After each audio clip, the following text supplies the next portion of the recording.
Ngayon pa lang ay inaabangan ng magiging matinding pasabog ni Paolo Avellino sa interview guesting nito sa Tag 91.1 on air.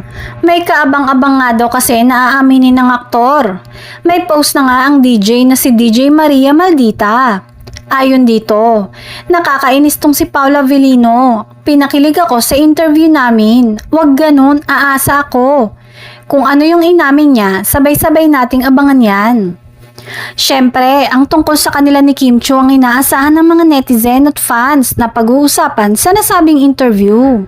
Ayaw naman umanong pangunahan kung kailan aamin ng aktor at aktres sa kanilang relasyon na walang label pero exclusively dating daw. Siguro kaya ayaw pa silang umamin ay dahil baka gumulo lang ang relasyon nila dahil kapag nalaman ng publiko ay paghiwalayin sila o gawa ng maintrigang kwento. Mas maganda nga naman umano na tahimik na lang sila kaya walang issue at sa totoo lang, hindi nga sila napapansin ng mga tao. Yung pag-amin ni Sian baka hudyat na para si Kim at Paolo naman ang umamin. Wala pang kumpirmasyon kung totoo ngang may romantic something na kina Kim at Paolo. Ngunit laging binabanggit ni Paolo na sobrang thankful siya sa pagdating ni Kim sa buhay niya. Sabi naman ng ibang mga nakasaksi sa tuwing magkasama sila na Kim at Paolo, ay obvious daw na may something talaga ang dalawa.